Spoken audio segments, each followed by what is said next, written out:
என்னதான் உன்னோட பிரச்சனைன்னு பிரஸ்காங்க கேள்வி கேட்கணுமா? சீமான், 2023 எதுக்கு நீ 50,000 ரூபாய் போட்ட? உன்னோட மதுர செலவும் இருக்கான் இல்லையா, 1 கோடி கொடுத்தேன் அப்படின்னு சொல்லி ப்ரூட்டஸ் கிட்ட எல்லாம் சொல்லி என் மானத்தை வாங்கினா இல்லையா, அதெல்லாம் எதுக்கு பண்ணா அப்படின்னு சொல்லிட்டு நாங்கள் வழக்கு கொடுத்துருக்கேன். நீ ஆம்பளையா இருந்தா எதுக்கு மதுரை செல்வம் காப்பாற்றி விட்டுட்டு இருக்கடா? எதுக்கு மதுரை செல்வம் காப்பாற்றி விட்டுட்டு இருக்க? நீ என்னமோ என் பிள்ளைங்க வளர்ந்துருச்சு, அது வளர்ந்துருச்சு, இது வந்துருச்சுன்னு. அப்போ எதுக்கடா என்கிட்ட வீடியோஸ் வாங்கினீங்க? எதுக்கு வீடியோஸ் வாங்கினீங்க? நீ வாங்கி வைப்ப, அப்போ நான் வாயை பொத்திக்கிட்டு இருப்பேன், அப்புறம் உங்க ஆட்கள் டெலிகாஸ்ட் பண்ணுவேன்னு சொல்லி மெட்டுவாங்க. இதுக்குள்ளே நான் சாகணுமா? நீ ஆம்பளையா இருந்தா இந்த மாதிரி அநாகரிகமா பேசாத சீமான், அநாகரிகமாக பேசாத. 2008 வெறும் 6 மாசம் தான் பழகினா. அப்போ எதுக்கடா 2011 நான் கம்ப்ளைண்ட் கொடுப்பேன்?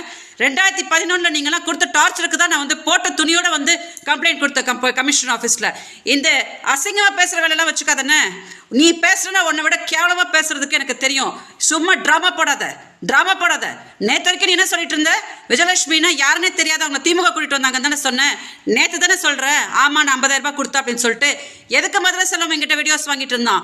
எதுக்கு நீ எங்கள் அக்காவுக்கு வாழ்த்துக்கள் அமிச்ச? எதுக்கு எங்ககிட்ட எல்லாம் இந்த டார்ச்சர்லாம் பண்ணிட்டு இருந்தீங்க? எதுக்கடா நீ முதல்ல 50,000 ரூபாய் போட்டுட்டு எதை மதுரை செல்வம் உன் புருஷன் என்கிட்ட பேசிட்டு இருந்தான்? இதெல்லாம் அங்கே பதில் சொல்லு. முதல்ல நீ ஒன்றுமே போடாமல் உட்காந்து பொண்டாட்டின்னு பம்பனிய, அதுக்கு என்னன்னு போய் பதில் சொல்கிறா? அதை விட்டுட்டு உட்காந்து மீடியா முன்னாடி சீன் போட்டுட்டு இருக்காத.